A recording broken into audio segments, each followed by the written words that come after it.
Welcome back, students. So what are we going to study today? Today we are going to study about the sorting out of materials into groups, and this is chapter 4 of class 6. As the name indicates, we are going to study in this chapter about the materials, about the different objects and of what materials they are made up of, and how they are differentiated or put into different groups depending upon their properties. Now children, आपने देखा होगा कि जो आपका suppose example I can give you, suppose you have a pencil box. Now this pencil box, it can be made up of steel, it can be made up of wood, it can be made up of plastic. So जो object है वो एक है, item जो है वो एक है, लेकिन उसको बनाने के लिए हम अलग अलग material use कर सकते हैं. इसी तरह एक ही material के हम बहुत सारे objects बना सकते हैं. For example, see plastic. अब प्लास्टिक के घर में कितनी सारी चीज़ें हैं, आपकी वाटर बॉटल्स हैं, आपके टिफ़िन हैं, आपकी बकेट्स हैं, आपके मग्स हैं. So there are so many things which can be made from a single material. अब ये जो हम ऑब्जेक्ट्स बनाते हैं, इनको हम डिफरेंट मटीरियल्स का बनाते हैं depending upon the properties of material. तो हम पेपर का यूटेंसिल नहीं बना सकते. अगर हमने चाय बनानी है तो generally we will take a utensil which is made up of steel और may be which is made up of copper. तो ये जो बर्तन हैं हम यूज़ करते हैं because these are made up of metals and metals are good conductors of heat. So चाय किस में जल्दी बनेगी? नेचुरली जो मेटल है, अगर आप मेटल का लेते हो बर्तन तो उसमें चाय जल्दी बनती है. So now what we need to remember is कि ये कौन सी प्रॉपर्टीज़ हैं जिनके बेसिस के ऊपर हम मटीरियल्स को into different groups डिवाइड करते हैं. So the first and the foremost property क्या है? जब आप किसी भी चीज़ को देखते हो, किसी भी ऑब्जेक्ट को देखते हो, तो सबसे पहले आप उसकी लुक्स देखते हो. तो looks means appearance. So the first property is the appearance, कि उसमें शाइन है कि नहीं है, वो रफ है या स्मूथ है. So these are the properties which are coming और which are covered in case of the appearance.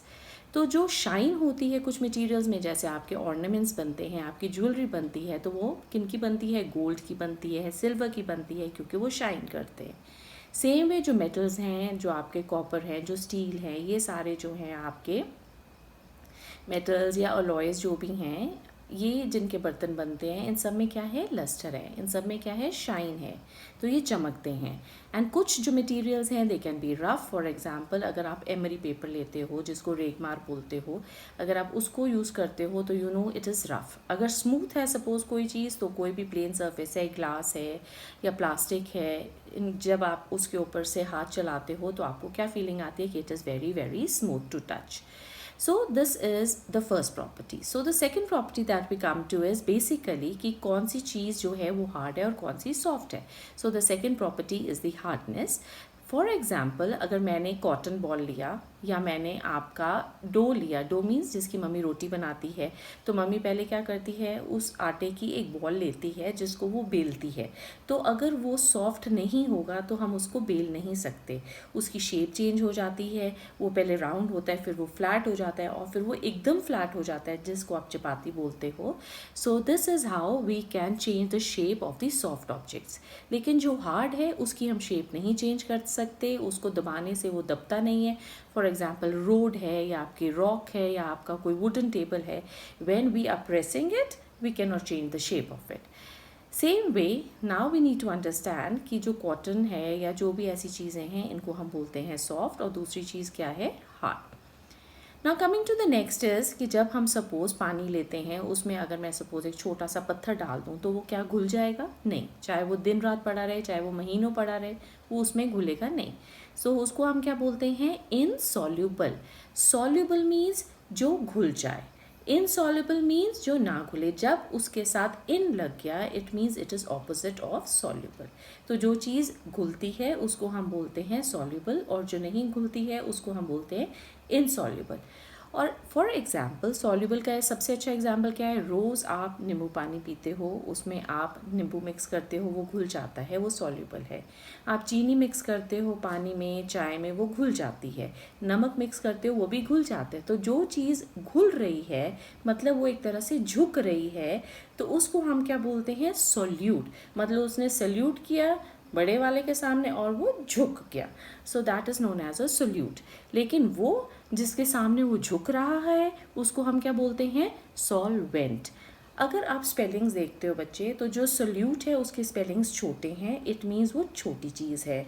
और जो सॉल्वेंट है उसके स्पेलिंग्स बड़े हैं, इट मीन्स वो बड़ी चीज़ है। तो छोटी चीज़ बड़े के सामने झुकती है, तो जो सोल्यूट है वो सॉल्वेंट के अंदर झुकता है और उसमें डिज़ोल्व हो जाता है। So this is how we remember. Now another thing is कि अगर मैं 2 लिक्विड्स लेती हूँ, आपने देखा होगा कई बार हम ऑयल के 2-3 बूंदे जब हम या थोड़ा सा ऑयल लेते हैं उसको हम पानी के अंदर मिक्स करने की कोशिश करते हैं, तो क्या होता है, वो मिक्स नहीं होता, वो ऊपर ही तैरता रहता है। तो उसको हम क्या बोलेंगे, इममिसिबल, मतलब जो मिक्स नहीं होता वो है इममिसिबल।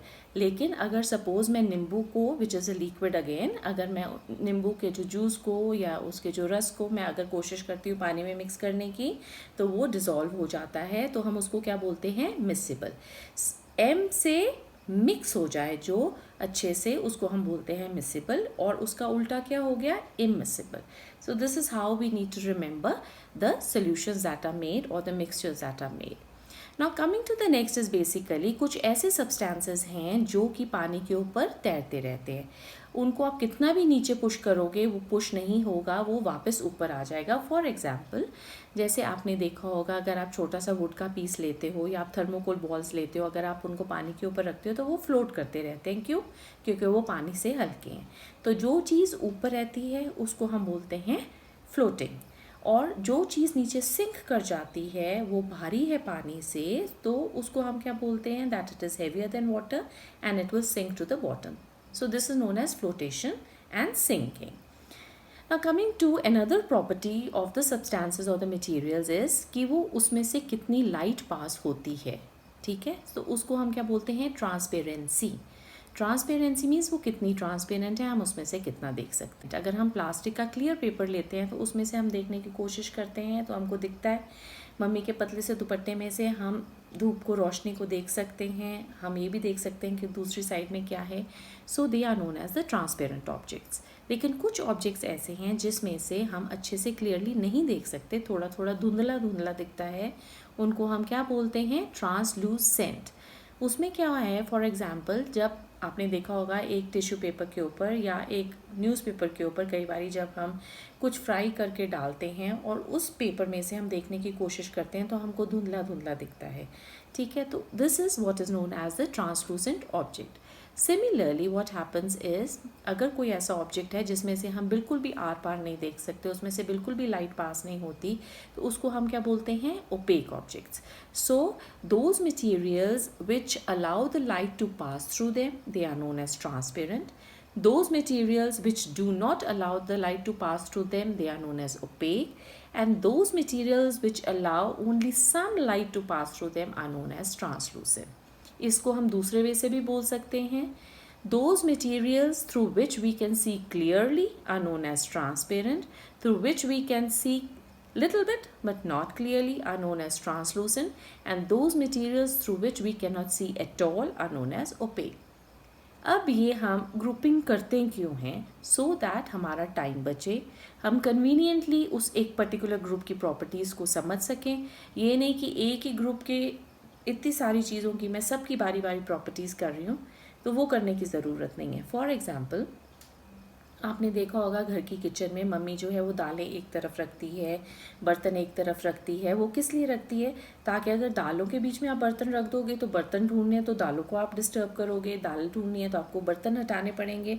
सो आप क्या करते हो, उनको अलग अलग ग्रुप्स में करते हो ताकि आपका टाइम बचे, आपको उनको ढूंढने में परेशानी ना हो, और आपको पता है ये सारी दालें हैं और ये कुकिंग के लिए यूज़ होंगी, ये सब बर्तन हैं और ये खाना खाने के लिए यूज़ होंगे या खाना बनाने के लिए यूज़ होंगे।